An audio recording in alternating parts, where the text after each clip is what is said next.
కీరవాణి కొడుకు శ్రీసింహ హీరోగా మత్తు వదలరా అనే సినిమా చేసి మంచి హిట్ అందుకున్నాడు. ఆ తర్వాత పలు సినిమాలు చేసినా ఏవీ వర్కౌట్ కాలేదు. అయితే తనకు హిట్ అందించిన మత్తు వదలరా సీక్వెల్తో లక్కు పరీక్షించుకునేందుకు ప్రేక్షకుల ముందుకు వచ్చారు. రిలీజ్ డేట్ అనౌన్స్ చేసినప్పటి నుంచి ప్రేక్షకులలో ఈ సినిమా మీద అంచనాలు ఏర్పడ్డాయి. దానికి తగ్గట్టుగానే టీజర్, ట్రైలర్ కట్ కూడా ఉండటంతో ప్రేక్షకులు సినిమా కోసం ఆసక్తికరంగా ఎదురు చూశారు. ఎట్టకేలకు ఈ సినిమా ప్రేక్షకుల ముందుకు వచ్చేసింది. మరి ఈ సినిమా ఎలా ఉంది? ప్రేక్షకుల అంచనాలను అందుకుందా లేదా అనేది ఇప్పుడు రివ్యూలో చూద్దాం.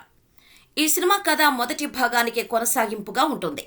బాబు మోహన్, శ్రీసింహ, యేసుదాసు, సత్య ఇద్దరు డెలివరీ ఏజెంట్ ఉద్యోగం పోవటంతో ఉద్యోగ వేటలో పడతారు. అనుకోకుండా హాయ్ ఎమర్జెన్సీ టీమ్స్ రిక్రూట్మెంట్ జరుగుతున్న సమయంలో లంచమిచ్చి ఉద్యోగం కొనుక్కుంటారు. ఎక్కువగా కిడ్నాప్ కేసులు డీల్ చేసే వీళ్ళు ఆ కేసులలో కూడా తమ తస్కరణ టాలెంట్ చూపిస్తూ ఉంటారు. ఇలా సాగిపోతున్న సమయంలో ముందుగా ఒక కిడ్నాప్ కేసు కారణంగా ఆకాష్ మర్డర్ కేసులో ఫ్రేమ్ అవుతారు. అయితే అసలు ఆకాష్ను చంపింది ఎవరు? మర్డర్ కేసులో ఇరుక్కున్న వారికి నిధి ఎలా సాయం చేసింది అనే వివరాలు తెలియాలి అంటే సినిమాను బిగ్ స్క్రీన్ మీద చూడాల్సిందే. ఈ సినిమాను మొదటి భాగానికి కొనసాగింపుగా తెరకెక్కించారు. ఫస్ట్ పార్ట్ ఎలాంటి అంచనాలు లేకుండా వచ్చింది. కానీ ఈ సీక్వెల్ పై అంచనాలు ఉన్నాయి.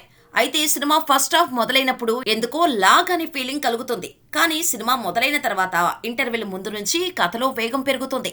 హీరోతో పాటు సత్య అనుకోకుండా ఓ మర్డర్ కేసులో ఇరుక్కోవటం, ఆ కేసు నుంచి బయటపడటానికి చేసిన ప్రయత్నాలు కడుపుబ్బా నవ్విస్తాయి. అయితే నిజానికి ఇది ఒక రకంగా స్పూఫ్ కామెడీ. గతంలో మనం ఎన్నో సినిమాల్లో చూసిన సీన్లను, డైలాగులను కలగలిపి ఒక మర్డర్ మిస్టరీ చుట్టూ అల్లుకున్నారు. నిజానికి ఇలాంటి సినిమాల్లో కథ కాస్త ఊహించడానికి ఆస్కారం ఉంటుంది. కానీ అందులో ఈ విషయంలో ఊహకు అందకుండా రాసుకోవటంలో డైరెక్టర్ సక్సెస్ అయ్యాడు. అయితే మొదటి భాగంలో సినిమా కథంతా డ్రగ్స్ చుట్టూ తిరుగుతుంది. రెండో భాగంలో ఇంకేదో ఎక్స్పెక్ట్ చేస్తే దీన్ని కూడా డ్రగ్స్ చుట్టూనే తిప్పడం కాస్త నిరాశ కలిగించే అంశం. అయితే సినిమాలో సత్య కామెడీ బాగా వర్కౌట్ అయింది. కామెడీ అంటే ఏదో కొత్తగా సృష్టించారు అనుకోవద్దు. సిచ్యువేషనల్ కామెడీతో ప్రేక్షకులను నవ్వించే ప్రయత్నం చేసి దాదాపు సక్సెస్ అయ్యారు. కథగా చూసుకుంటే మొదటి భాగం కొనసాగింపుగా మొదలుపెట్టి రెండో భాగాన్ని కూడా అదే డ్రగ్స్ చుట్టూ కథ నడిపారు. ఏదో అద్భుతాన్ని ఆశించి కాకుండా ఎలాంటి అంచనాలు లేకుండా థియేటర్లకు వెళితే ఎంటర్టైన్ అయ్యేలా రాసుకున్నాడు డైరెక్టర్. ముఖ్యంగా సోషల్ మీడియా ఫాలో అయ్యే వాళ్లకు కనెక్ట్ అయ్యేలా చాలా డైలాగ్స్ ఉంటాయి. నటీనటుల విషయానికి వస్తే బాబు మోహన్ అనే పాత్రలో శ్రీసింహ ఆకట్టుకున్నాడు. అయితే శ్రీసింహను మించిన రోల్ ఈ సినిమాలో సత్యకు పడింది. తనదైన కామెడీతో సత్య సినిమా మొత్తాన్ని భుజస్కంధాల మీద నడిపించాడు. ఒక రకంగా ఈ సినిమాకు అసలైన హీరో సత్య అని చెప్పొచ్చు. సత్య, శ్రీసింహ మధ్య కెమిస్ట్రీ కూడా బాగా వర్కౌట్ అయింది. వారిద్దరి సీన్స్ బాగా పండాయి. ఇక ఫరియా అబ్దుల్లా హీరోయిన్ పాత్రలో భలే సాలిడ్గా కనిపించింది.